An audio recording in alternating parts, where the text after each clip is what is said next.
une certaine ambiguïté par rapport au statut de patron de PME. C'est parfois un peu délicat, même si tout ce qui concerne la protection sociale est évidemment un thème très très important dans les luttes, hein, et la défense, la mise en valeur du travail des paysans. Aujourd'hui, parfois, il y a certaines résignations.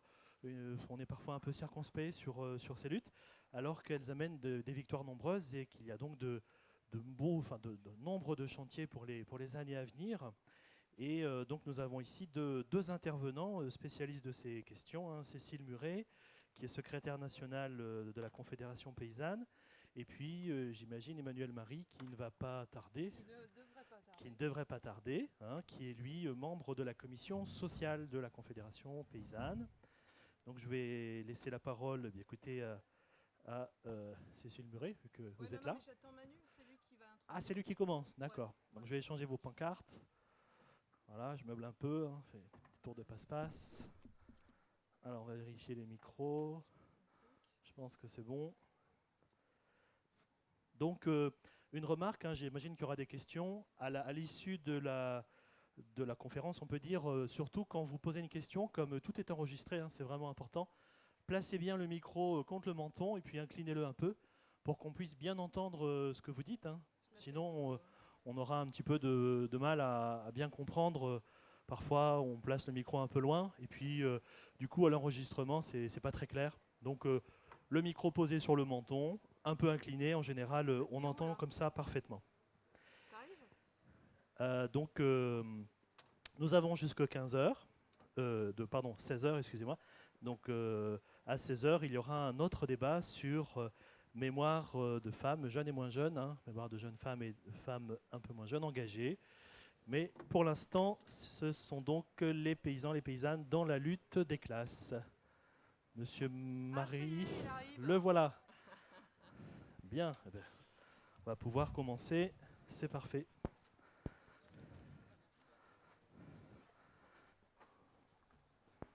Bonjour, donc je vais vous laisser la parole. Vous avez votre petit carton. C'est à vous. Bon, je présente juste et puis t'introduis après. C'est un peu bizarre, hein. Oui, on est tassé là. J'ai perdu un papier, ça m'énerve. Tant pis. On va se présenter déjà, ça va là? J'entends rien, l'amplification, non mais bon. Donc Cécile Muret, je suis paysanne dans le Jura, je représente la Confédération paysanne Bourgogne-Franche-Comté au comité national et le comité national m'a élu au secrétariat national pour la nouvelle mandature et je suis en charge du pôle social. Voilà. Bonjour à tous. Vous m'entendez là? Ok. Là, c'est mieux là comme ça? Donc je m'appelle Emmanuel Marie, je suis paysan boulanger dans le Calvados, en Basse-Normandie. Je suis en grande culture sur petite surface, sur 23 hectares. Donc je cultive du blé en bio avec d'autres cultures, bien sûr. Et je fais la séparation parce que je suis boulanger dans une SCOP. On fait du pain bio depuis 30 ans. Moi, j'y suis depuis 10 ans. Je fais enfin, la séparation. C'est pas une séparation, mais je le précise parce que je pense que c'est assez important. Et puis, on va sans doute en parler tout à l'heure. Je suis là avec Cécile parce que je suis particulièrement intéressé et motivé sur les questions de droit, des droits sociaux. Pas seulement des paysans, mais en particulier aussi des paysans. Et je fais donc aussi partie de la commission sociale des droits sociaux de la Conf, à Bagnolet.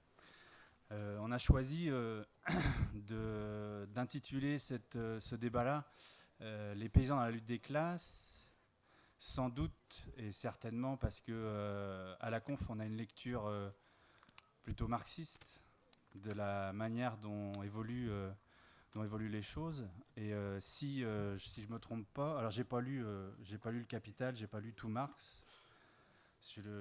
J'interviens surtout de par mon expérience, de ce que j'ai pu entendre et lire aussi, mais j'ai pas réussi à lire le Capital. Je lis d'autres personnes qui l'ont fait pour moi. Mais si on a une lecture marxiste des choses, ça veut dire qu'on intègre Les paysans dans la lutte des classes, et si j'ai bien compris, la lecture marxiste, elle analyse la lutte des classes comme un rapport de force, dans le partage des richesses entre le capital et le travail. Et ce rapport de force-là, il existe depuis que le capital et le travail depuis que Marx l'a analysé, évidemment. Mais si on intègre les paysans dans la lutte des classes, ça veut dire qu'on s'estime ou on se considère comme des travailleurs et qu'on est plutôt du côté du côté du travail. Alors ça, peut-être je vais paraître un petit peu confus, mais j'ai pas trop l'habitude d'intervenir comme ça, mais vous allez voir que dans ma tête c'est quand même assez clair.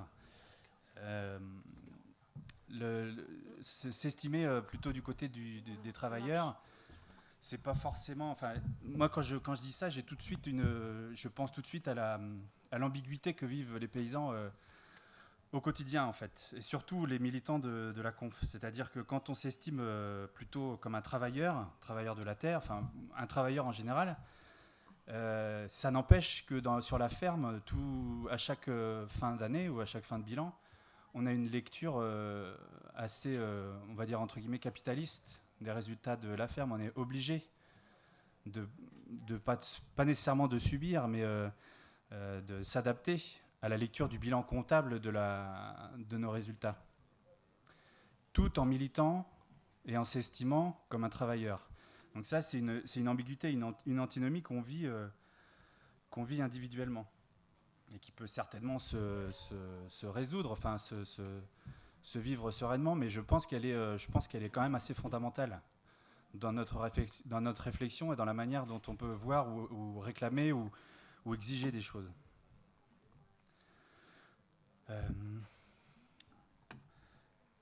Ensuite, je voulais aussi, donc ça, pour moi, c'est assez fondamental. Je pense ce quotidien-là. Ensuite, si on s'estime travailleur et qu'on regarde un peu avec l'histoire de ce rapport de force, en tout cas en France, entre le capital et le travail, si on remonte à 1945. C'est un moment où ce rapport de force-là, on pourrait dire qu'il était, de par les circonstances, il était un peu plus à l'avantage des travailleurs. Et ça a pu donner comme résultat la création de la sécurité sociale, qui est une base, en fait, une base qui montre comment peut s'exprimer le côté travail du rapport de force et ce qu'il est capable de mettre en place par rapport au capital. C'est pareil, dans mon intervention, vous allez voir, je fais sans doute des retours en arrière où c'est pas forcément très construit. Mais pour moi, c'est une chose qui est absolument fondamentale. Et par rapport à cette protection sociale, à la sécurité sociale, les paysans ont un positionnement très particulier. On le vit tous au quotidien, d'une part, et on sait tous que la protection sociale des paysans, elle est particulière. C'est-à-dire qu'on n'est pas au régime général. La MSA, c'est un régime particulier. Donc il y a des raisons, je ne les connais pas toutes, je ne vais pas rentrer dans les détails. Mais du coup, ça nous ramène encore une fois à cet antagonisme qu'on peut vivre au quotidien entre le travail, la volonté de vouloir le mettre en valeur et le capital. Dans cette histoire-là des paysans par rapport à la protection sociale, il y a une sorte de... je vais peut-être un peu vite, mais il y a comme une sorte de, pas forcément d'allergie, mais un manque de moyens aussi par rapport à la cotisation. C'est-à-dire que...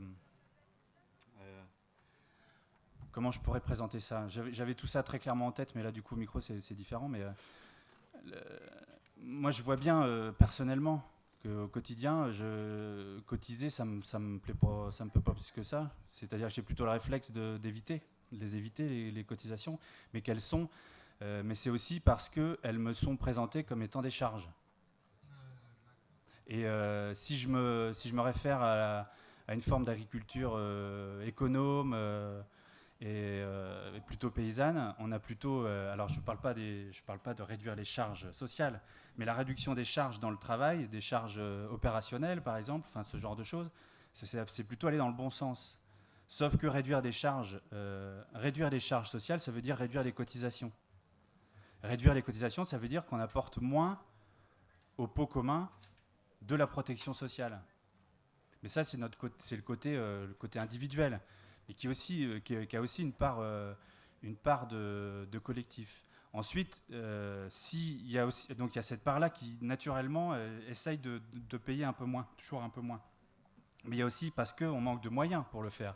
C'est-à-dire que si on paye beaucoup de cotisations, ça veut dire qu'on a beaucoup de revenus. Quand on a peu de revenus, c'est évidemment toujours plus difficile de verser au pot commun. Donc pour revenir, ça me semble assez. C'est un témoin de la. Ça témoigne du fait que dans les paysans, dans la lutte des classes, ils y sont à plein en ayant conscience des deux facettes, c'est-à-dire en étant à plein dans le travail et dans la valorisation de ce qui est fait au quotidien par le travail, mais aussi en ayant conscience, une conscience pleine et entière de ce qu'est le capital, en général par les fermes et par la lecture d'un bilan comptable annuel.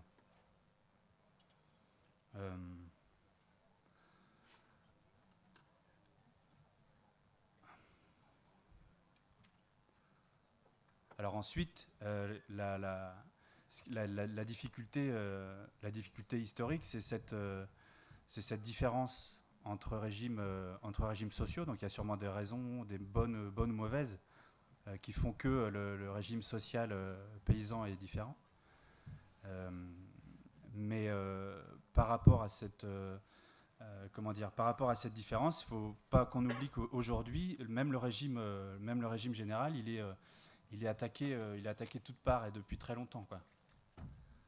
Et que ça, c'est en parlant, si on revient à la lutte des classes, c'est que si la classe du côté plutôt du capital est en train de prendre sérieusement le dessus, quoi. Mais ça veut dire aussi qu'il y a certainement un manque de prise de conscience collective de ce que c'est que une classe de travailleurs. Alors sans doute parce qu'elle n'est pas si homogène qu'on voudrait bien le présenter, mais aussi et sûrement parce que dans les têtes et individuellement, et je pense que chez les paysans on n'est pas exempt de cette chose-là, par rapport justement à ce que je disais, à un bilan, par rapport au bilan comptable qu'on peut voir tous les ans, c'est que individuellement on est, moi-même par exemple, je ne sais plus parfois très bien où et comment me positionner quand je dois interpréter mon bilan. Est-ce que je dois faire l'année suivante pour pérenniser mon activité de paysan? J'ai des réflexes, je peux avoir des réflexes entre guillemets capitalistes. Et ça, quand je me souviens que je suis militant à la conf et que ce qui m'intéresse, c'est la protection sociale, et cette antinomie-là, je la vis personnellement, quoi. Et je pense que ces différences-là, ces frictions-là, elles sont aussi responsables du fait qu'on perd ou qu'on a perdu ou qu'on oublie cette conscience de classe qui pourtant est bien réelle, en fait. Le fait qu'on soit de la classe des travailleurs, elle est absolument réelle et on le sent, tout le monde le sent au quotidien. En tout cas, quand on milite à la conf, je pense qu'on est assez d'accord là-dessus. Mais du coup, alors ça peut paraître pas très enthousiaste ce que je dis, mais en fait, moi, ce qui m'enthousiasme, c'est l'efficacité. C'est ce qu'on oublie de souligner, c'est l'efficacité d'un régime et d'un régime social que la classe des travailleurs a été foutue de mettre en place depuis 60 ans, quoi. on tire à boulet rouge, on en souligne les déficiences, on en souligne les défauts, et surtout quand on cotise à la MSA. Mais on en oublie aussi l'efficacité redoutable de ce système-là. C'est-à-dire que, alors je vais un peu vite, hein, il va falloir m'aider. Oui. Le financement par la cotisation, c'est un financement c'est redoutable d'efficacité, en fait, quand on y pense. Quand on regarde la cotisation, non pas comme quelque chose qu'on doit sortir de sa poche et qui fait mal quand on doit le verser. Alors, mais ça, il y a quasiment que les paysans, ou on va dire les artisans, qui le ressentent, ça. Mais ça, on va revenir là-dessus. Il y a aussi une différence avec le salariat. Qu'est-ce que je voulais dire ? Oui, l'efficacité de la cotisation. C'est-à-dire que quand on cotise, l'argent cotisé, il est directement reversé, il est directement redistribué dans différentes caisses pour différentes structures, que ce soit la santé, le chômage, la retraite, les allocations familiales, c'est les 3 ou 4 grandes, je n'en ai pas oublié. C'est directement redistribué. C'est impossible de spéculer sur une cotisation. C'est le financement révolutionnaire par excellence, quoi. On peut pas le détourner. Alors, il y a des côtés hyper coercitifs dans son fonctionnement. C'est aussi une forme de perte de liberté, une perte d'indépendance par rapport à soi-même, par rapport à sa propre ferme. Mais il n'empêche que s'il y a bien quelque chose d'anticapitaliste et de contre-capitaliste, c'est même pas contre, c'est différent, c'est on ne peut pas spéculer dessus, et que pourtant il est le fruit du travail, c'est-à-dire que c'est la production, et ça peut être aussi la production individuelle. Je ne parle pas de production collective, de collectivisme, c'est que quand on cotise, quand on donne une part de son revenu à un pot commun, qui ensuite redistribue directement, donc sous forme de cotisation, on transforme le fruit du travail, la valeur ajoutée qu'on apporte, enfin le travail qu'on crée, on le transforme en prestation, en redistribution, en mutualisation. Donc ça, le capital, il y est absolument allergique, quoi. C'est quelque chose qui lui échappe. On pourrait imaginer faire échapper tout le travail au capital. C'est-à-dire que le capital pourrait ne pas avoir la main si on étendait la cotisation. Donc là, moi, je trouve ça particulièrement enthousiasmant. Mais du coup, la question, c'est qu'est-ce qui nous y rend si allergiques, en fait ? Qu'est-ce qui nous y rend si réticents, en fait ? Parce que on en discutait tout à l'heure avec Cécile. Un salarié, il paye autant de cotisations que nous, quoi, quand on crie ce qu'on doit régler à la MSA. Alors, il y a d'autres choses, hein. Je connais aussi les différences de prestations qu'il peut y avoir entre la MSA et le régime général. C'est une chose, on en reparlera, mais un salarié verse autant, si ce n'est plus, de cotisations, sauf que lui, il ne la sent pas passer. C'est-à-dire que c'est prélevé à la source, c'est l'employeur qui la verse, mais le fruit du travail du salarié, son salaire brut, c'est quasiment la moitié qui va à l'URSSAF. Et par contre, nous, les paysans, c'est nous qui faisons le chèque. C'est nous qui avons conscience de la cotisation qu'on verse et de la manière, d'une certaine manière, de la façon dont ça grève notre revenu net. Alors, d'une certaine façon, en effet, ça le grève, mais d'une autre, ça finance les hôpitaux, ça finance le chômage. En ce qui nous concerne, non, mais ça, c'est un dysfonctionnement qui peut paraître incompréhensible. Il doit y avoir sans doute des bonnes raisons ou des mauvaises. Peut-être que certains d'entre vous les connaissent, et ce serait bien de le faire savoir. En tout cas, voilà, on pourrait en dérouler plein des exemples comme ça. Mais tout ça, en ce qui me concerne, si je dois replacer les paysans dans la lutte des classes, ce serait sous cette lumière-là, c'est-à-dire sous la lumière de la protection sociale que seuls les travailleurs ont été capables et seront toujours capables de mettre en place, c'est-à-dire une protection sociale mutualiste, mutualisée sous la forme de la sécurité sociale financée par la cotisation. Ce qui nous pend au nez, c'est ce que le capital est en train de mettre en place, c'est-à-dire des systèmes assurantiels qui, là, sont pour le coup ultra-capitalistiques et particulièrement inégalitaires. Ou des taxes. Ou des taxes. Donc voilà, j'ai toujours envie, alors je sais qu'on peut le faire de manière différente et j'attends que vous le fassiez, mais en ce qui, moi, me concerne et ce que j'ai envie de faire au niveau de la commission des droits sociaux à la conf, c'est de replacer cette place du paysan dans la lutte des classes à la lumière de cette façon de financer, de ce moyen de financement qu'est la cotisation. En ayant conscience de tout ce que ça peut engendrer, de tout ce que ça engendre au quotidien et de tout ce que ça veut dire. Enfin, conscience de tout ce que ça veut dire, j'en sais peut-être sans doute pas. Mais justement, si on est nombreux non seulement à y réfléchir, mais en plus à chacun y apporter, c'est comme ça qu'on pourra la construire, c'est-à-dire peut-être détruire la MSA, mais la reconstruire d'une manière bien plus... qui ressemblerait bien plus à quelque chose qui nous semble... à quelque chose qu'on voudrait voir exister.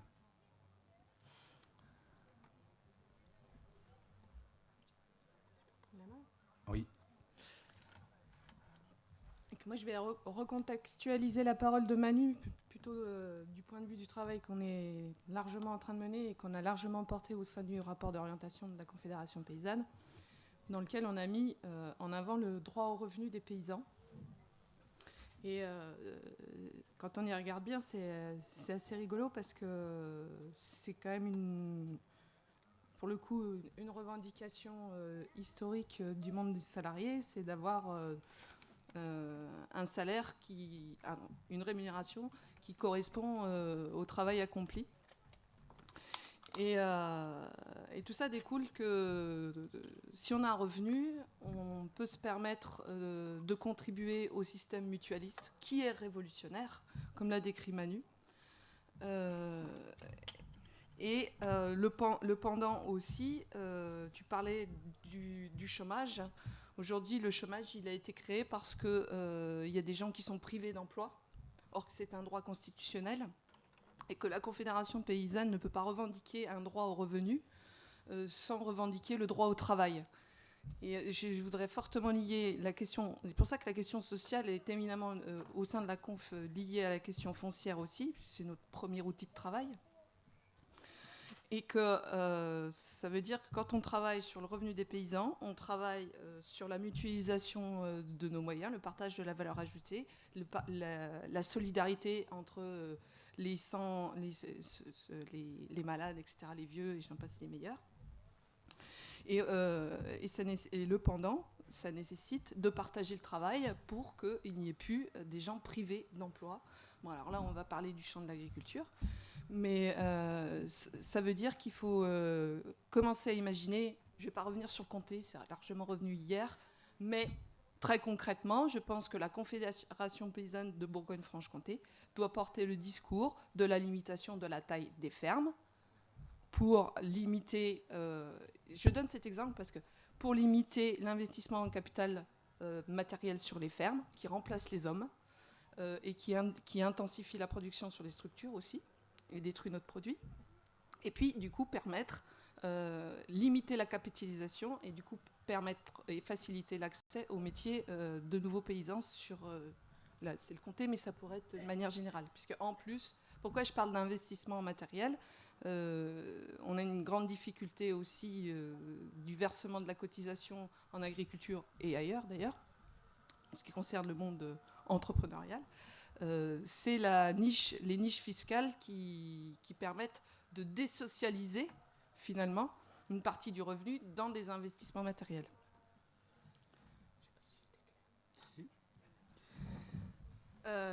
Et du coup, quand on parle de revenus, alors il y a eu des débats notamment, mais c'est ce qu'a soulevé Manu, mais moi j'ai pas les moyens de verser... je sais plus, moi je dois verser 7 ou 8 000 euros de MSA par an. Mais ça, c'est parce que j'ai du revenu. J'ai pas les moyens de verser. Alors on va mettre le doigt sur les contradictions, des fois un peu, qu'il peut y avoir comme débat au sein de la Confédération paysanne. On pense notamment au statut des cotisants solidaires ou des conjoints collaborateurs, qui sont souvent des conjointes collaboratrices, qui sont en fait des travailleurs sans droit. Et comment on fait aujourd'hui pour avancer alors, sur ces statuts? Bon, moi, la réponse, elle est très simple. Il faut revendiquer le statut unique et la progressivité des cotisations. Donc, qui dit progressivité des cotisations, c'est qu'il y ait une cotisation qui soit versée en fonction de ses moyens et des droits en fonction de ses besoins.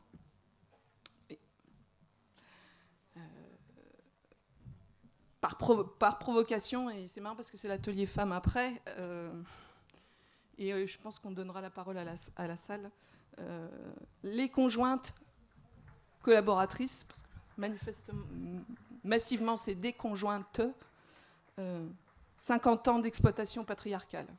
C'est-à-dire que pour des questions parfois de simplification, mais on l'entend, de cotisations sociales qu'il faudrait reverser si elles avaient un vrai statut, enfin tout un tas de choses. On reste dans un statut très précaire et qui forcément ne donne aucun droit en fin de carrière.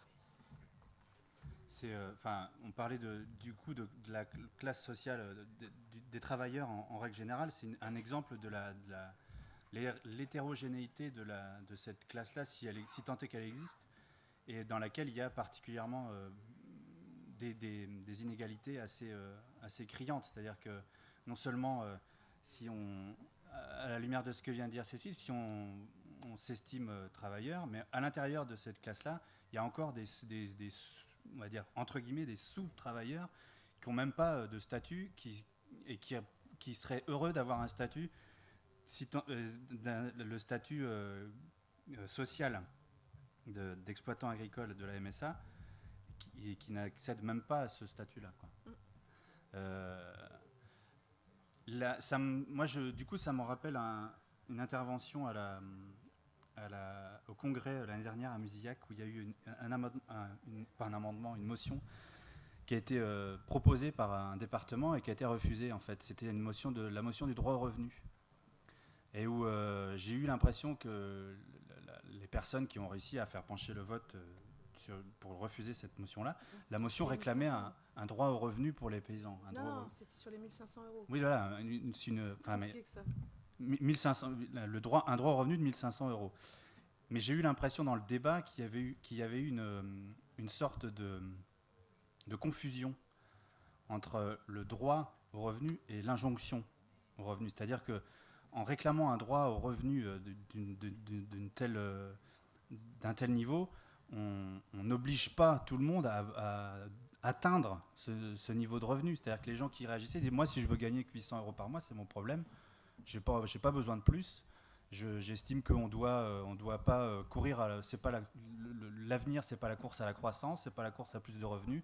On doit tous ralentir, et donc je commence par moi-même et j'ai besoin que de 800 € par mois. » Très bien, très bien. Et vu qu'on milite aussi pour la progressivité des cotisations, les cotisations devraient être proportionnelles à ce revenu-là. Mais de réclamer ce droit au revenu-là, c'est pas une fin, c'est un moyen.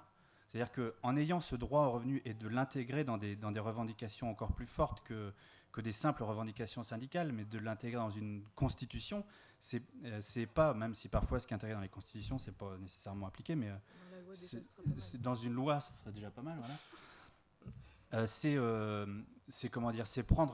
quelque part prendre la main commencer à prendre la main sur ce revenu-là et à la manière dont on l'aborde.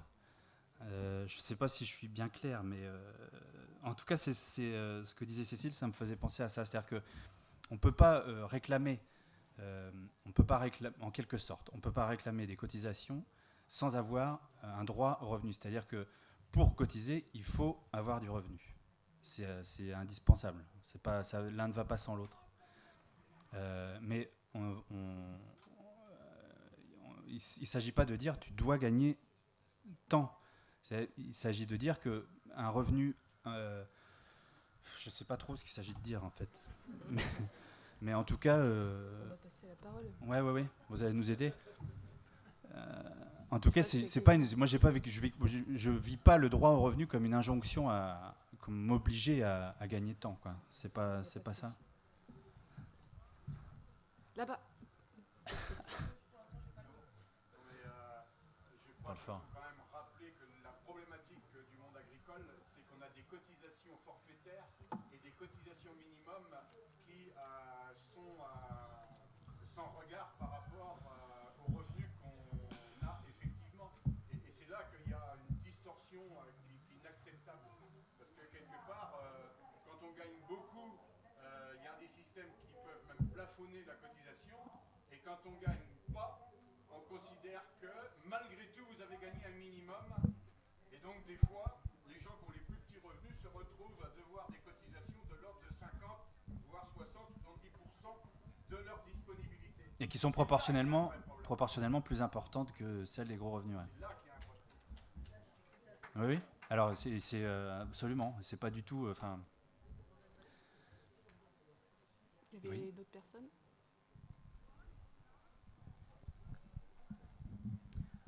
Bonjour. Alors, je vais certainement être complètement à côté de la plaque. Moi, quand j'avais vu le sujet, je m'étais dit, tiens, lutte des classes, on va parler de la lutte des classes telle qu'on se l'imaginait. Et que pour moi, il y avait les paysans, ils n'étaient pas dans la même classe que les salariés avant, parce qu'on était sur cette ligne de la propriété privée qui faisait que ceux qui possèdent, ils sont d'un côté, et puis ceux qui ne possèdent pas sont de l'autre côté. Et que cette ligne de rupture, elle s'est inscrite dans un moment de l'histoire.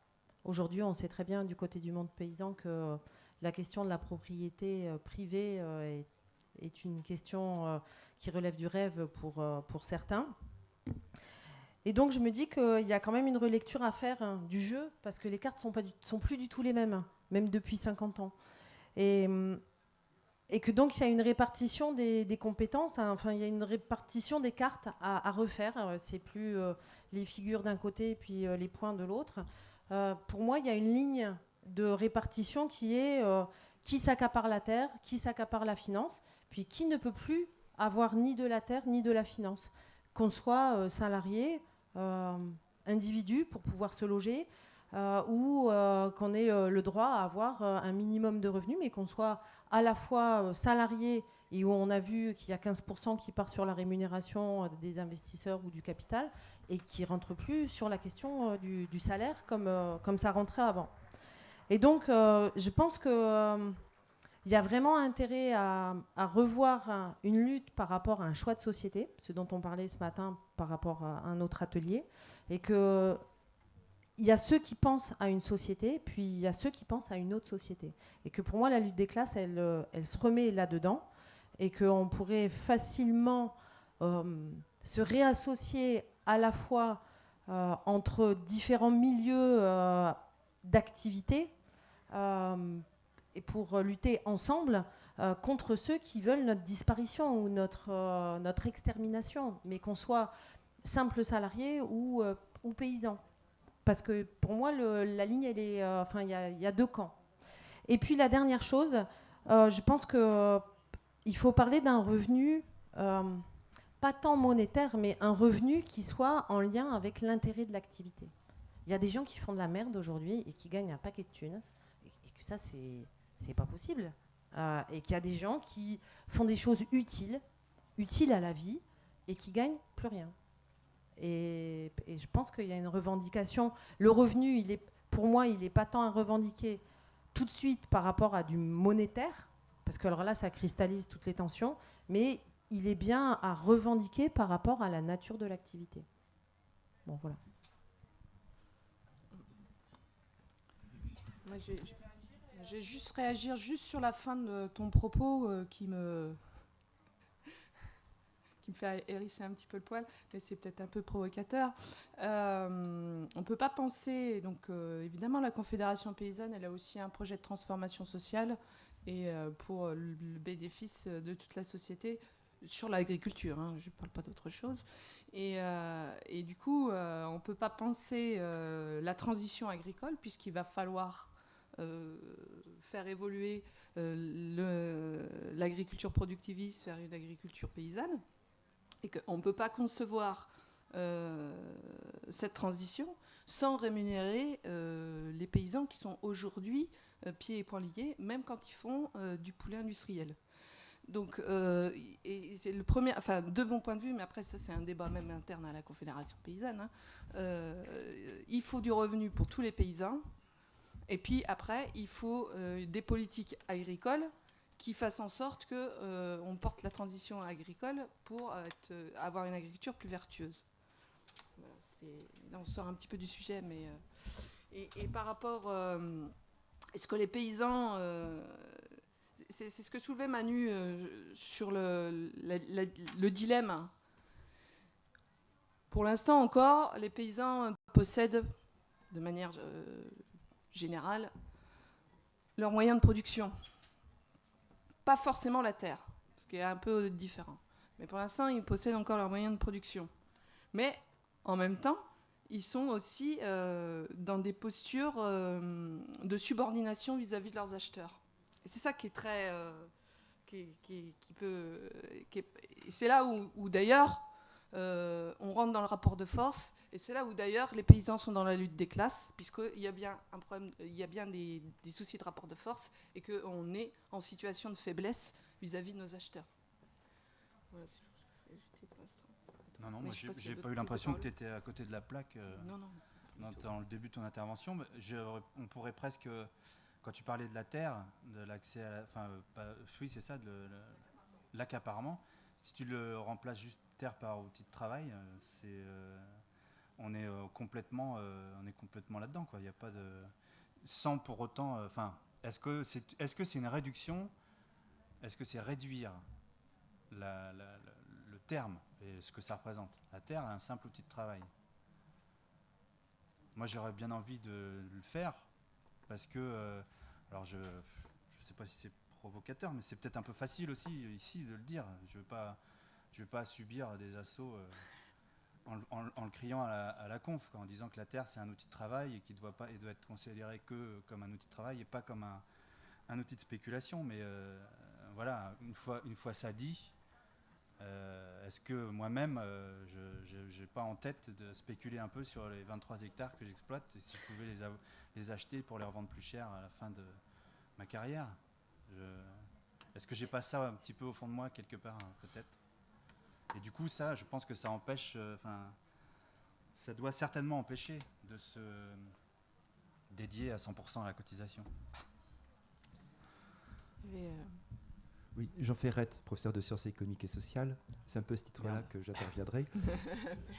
Oui, non mais parce que je voulais dire que en fait il n'y a pas eu de lutte pour la sécurité sociale en 1944. En fait c'était le programme national du Conseil national de la résistance. Par contre il y a eu des luttes contre la sécurité sociale, et c'est celle qui était menée par les indépendants, les paysans, les artisans, les commerçants. Ce qui fait que le régime général porte mal son nom, parce qu'il devait être général. On ajoute des salariés, il a cessé d'être général. D'autre part, c'est vrai que le problème de l'assurance sociale, c'est qu'en fait, le capital assure son matériel et il assure ses salariés. C'est le problème de l'ambiguïté de la sécurité sociale. C'est-à-dire que de notre point de vue, il faut qu'on défende la sécurité sociale, et en même temps, c'est un des rouages du système. Alors, c'est vrai, et ça tu l'as dit, qu'il y a un autre recours, c'est les assurances privées. Et qui pourraient faire l'objet de spéculation. La question qu'on doit se poser, c'est pourquoi il y a des régimes paritaires de la sécurité sociale depuis 100 ans, bien avant les ordonnances de 1944, ça a commencé avec les mineurs. Bien en fait, parce que quand les mineurs s'étaient concertés pour dire on va mettre de l'argent de côté en cas d'accident et pour la retraite, le patronat a eu peur que ça devienne en même temps des caisses de grève.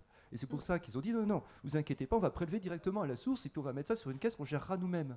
Et les syndicats de salariés ont dit non, il n'est pas question que le patronat gère les caisses concernant nos assurances. Et c'est l'origine en fait du système paritaire que l'on connaît aujourd'hui, simplement parce que le patronat veut mettre son nez dans l'argent des salariés. Alors d'autre part, je ne suis pas tout sûr que la cotisation sociale soit révolutionnaire, mais je reconnais là la thèse de Bernard Friot. Bernard Friot, je l'ai invité à Caen dans le cadre d'un stage de Solidaire Calvados que j'avais organisé sur l'économie. La première chose qu'il nous a dit, vous n'avez rien compris, vous êtes pour le partage des richesses, c'est complètement con. Et il nous a dit, c'est complètement con.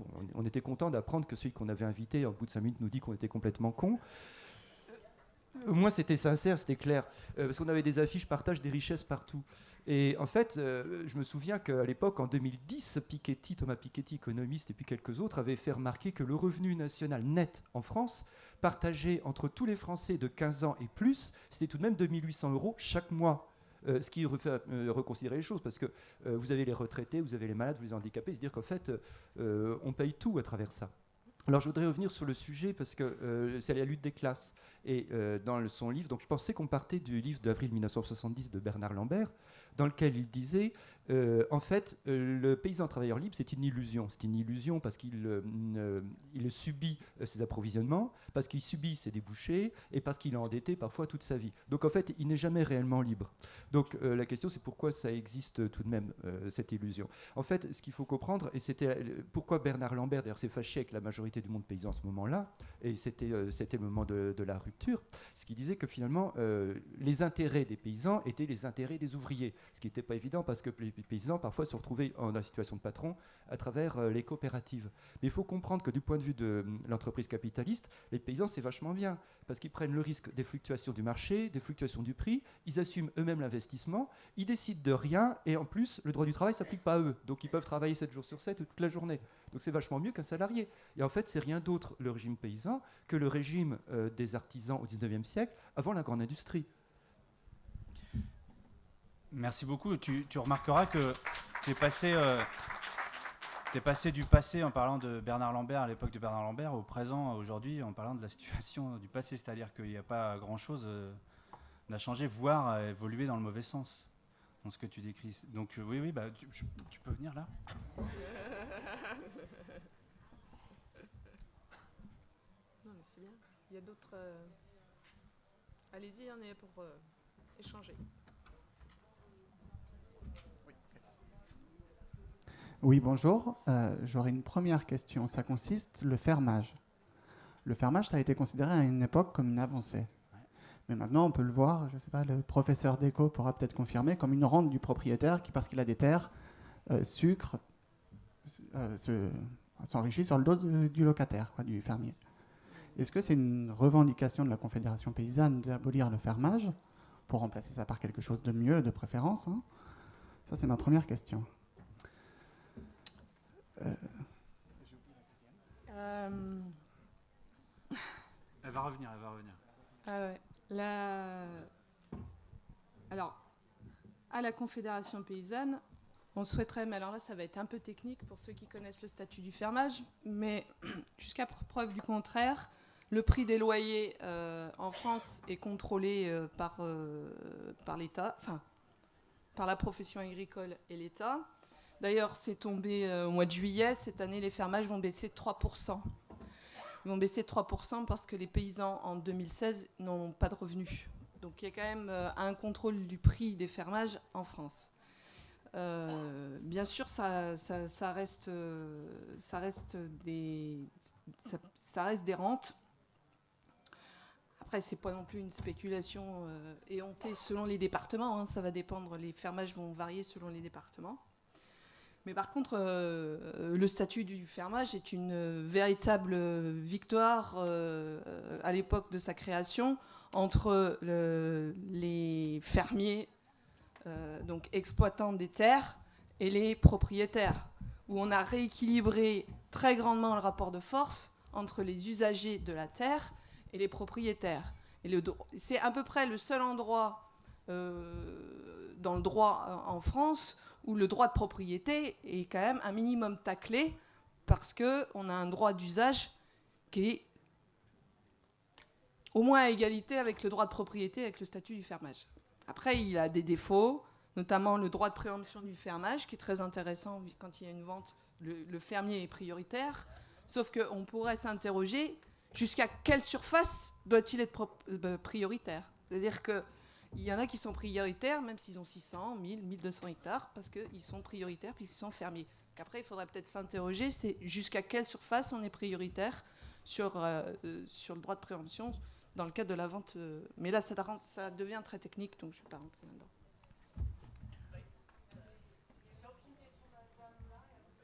Juste, je trouvais que c'était une très bonne question, la question du statut du fermage, parce que tout ce que vient de dire Cécile, j'en ai tout à fait conscience, je suis tout à fait d'accord.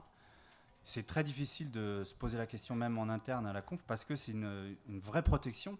C'est une vraie protection, mais quelque part, le statut du fermage, comment je pourrais dire ça ? On parlait de propriété de l'outil de travail. le statut du fermage, il conforte le propriétaire de l'outil de travail dans sa possession. Malheureusement, c'est sans doute un effet pervers, mais il le conforte. C'est-à-dire que... Enfin voilà, je n'irai pas plus loin. On n'est pas là pour débattre du statut du fermage, mais ça fait partie des questionnements. Enfin, on peut se poser la question, évidemment, c'est plutôt même sain, sans vouloir le balayer. On ne balayera pas le statut du fermage comme ça, et heureusement. Mais en l'éclairant sous d'autres angles, il y a tout de même des effets pervers qu'on commence à avoir aujourd'hui et qui sont assez délétères. Pour les travailleurs, en tout cas. Oui, alors quelques réflexions un peu en vrac que je vais essayer d'organiser de manière à ne pas être trop longue. Moi aussi, j'avais compris dans l'intitulé du sujet qu'on allait peut-être parler de l'inscription des paysans et des paysannes dans des luttes des classes plus larges, enfin sur les questions plus larges que celles de la paysannerie et de l'agriculture. Donc les questions que je me pose, moi je milite à la FSU, je suis dans le service public et donc les questions que je me pose par rapport à la Confédération paysanne, c'est est-ce que l'organisation Confédération paysanne a autant de mal que la FSU à impliquer ces syndiqués sur des questions qui ne les concernent pas directement, comme par exemple la question de la loi travail, parce qu'il ne me semble pas avoir vu de drapeau de la Confédération paysanne dans les mouvements l'année dernière plus que ceux de la FSU. Ça va venir, oui, sûrement. Il sera temps. Deuxième question, directement liées, quelles sont les relations de la Confédération paysanne avec les autres confédérations de salariés et comment dire, je vois rarement de textes intersyndicaux signés par la Confédération paysanne. Alors, est-ce que vous êtes invité ? Sinon, est-ce que vous revendiquez votre participation aux intersyndicales dès lors que les questions qui sont posées sont des questions d'organisation de la société et de mise en œuvre d'alternatives, quoi.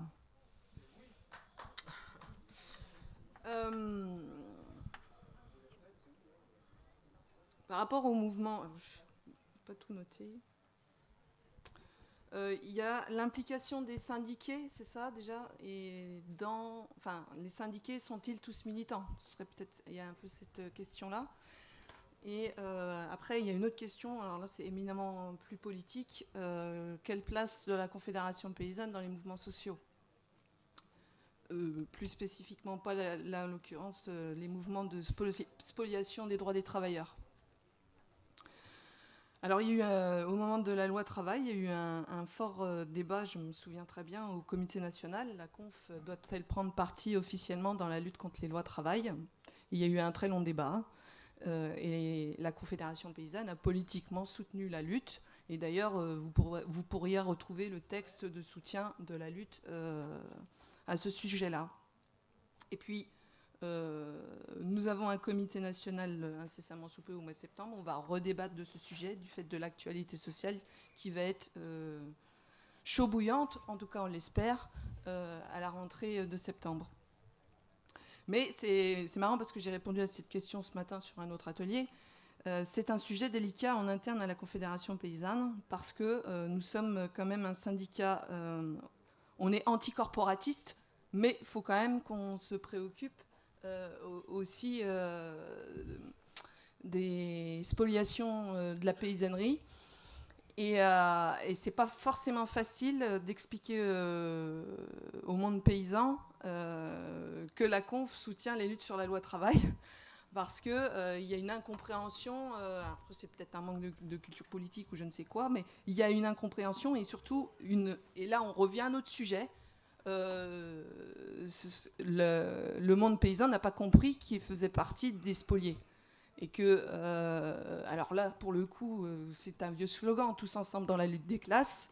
Là, dit très rapidement, c'est facile à dire. Après avoir le corpus argumentaire auprès des paysans Sur le terrain, c'est plus compliqué. Pourquoi je dis ça ? La Confédération paysanne va rentrer en campagne électorale pour les élections professionnelles agricoles, qu'il va falloir qu'on aille chercher des voix, et que des fois, c'est pas toujours évident de porter le discours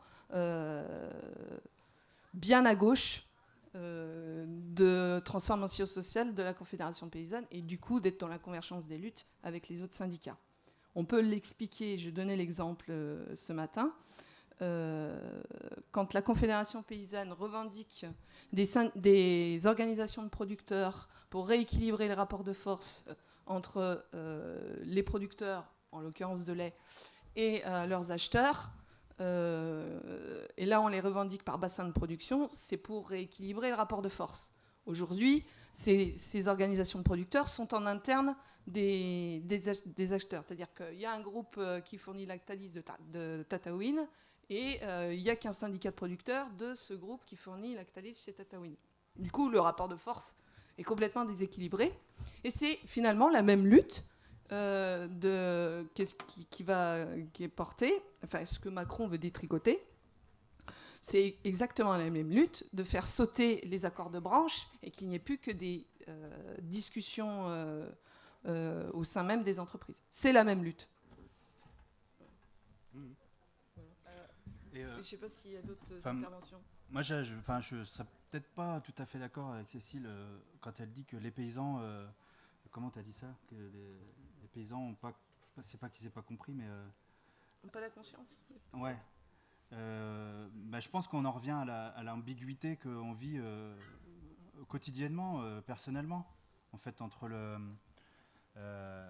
c'est-à-dire que pour avoir une conscience de classe, et du coup la traduire en lutte intersyndicale et en lutte globale, je ne sais pas si je dis des bêtises, mais il faut d'abord passer outre cette espèce de conflit qu'on a permanent.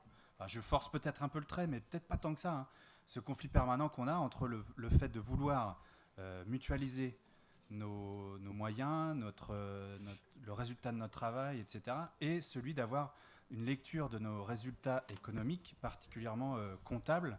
Et quand je dis comptable, je vais dire de droite, quoi. La comptabilité aujourd'hui, c'est une comptabilité de droite, point. Il n'y a rien de gauche, il n'y a rien de... Les cotisations, c'est des charges, il n'y a rien de social dans une compta, quoi. Alors que nous, à l'extérieur de ça, on est double, en fait, on est toujours double. Je pense que ça ajoute cette difficulté-là, mais elle est surmontable. Après, pour trouver des militants, je pense que oui, c'est difficile, ouais. C'est clair, mais moi, je sais que, par exemple, dans mon département, quand on parlait d'intersyndicale, souvent, les anciens de la conf reviennent souvent avec la même antienne en disant « Ah ouais, mais la dernière fois qu'on est allé les voir, ils nous ont dit « Vous êtes un syndicat de petits patrons. » C'est vrai, aussi. Et c'est pas... mais oui, dans les confédérés, il y a des employeurs. Hein, c'est pas, oui, en effet, on est aussi des petits patrons. Mais ce qui n'empêche que... Enfin, moi, je ne pense pas qu'on soit un syndicat de petits patrons, bien au contraire. Mais c'est aussi c'est cette ambiguïté-là qu'il faut qu'on réussisse à porter et passer outre ça pour pouvoir... et c'est ce qu'on est capable de faire, de toute façon. Mais elle est prégnante. Là où la Confédération paysanne déconstruit un minimum l'approche comptable de droite, elle affirme dans sa charte de l'agriculture paysanne que le travail et les cotisations sociales afférentes ne sont pas des charges. Je donnais l'exemple à Manu tout à l'heure, sur ma ferme où je suis la petite patronne, puisque moi j'ai actuellement 5 salariés sur ma ferme. Wouh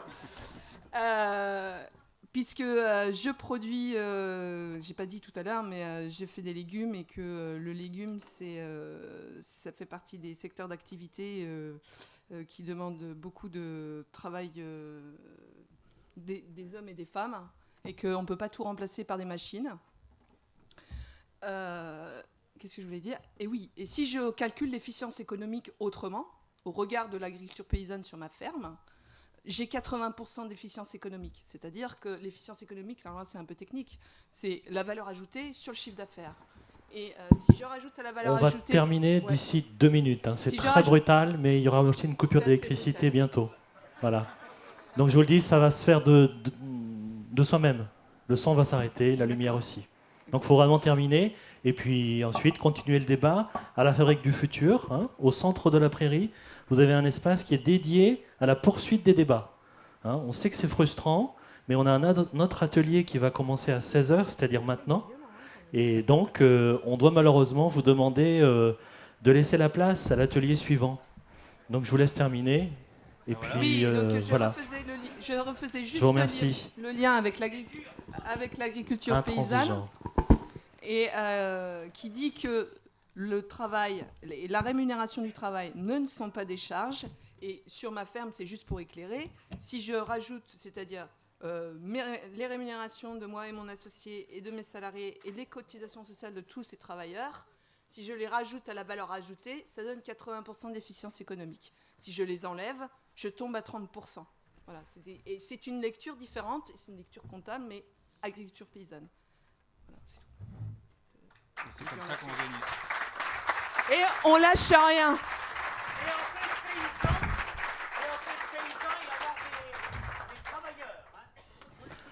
Merci beaucoup. Excusez-moi.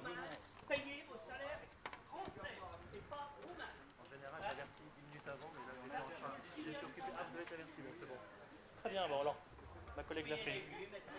Merci de bien vouloir continuer le débat à la Fabrique du Futur.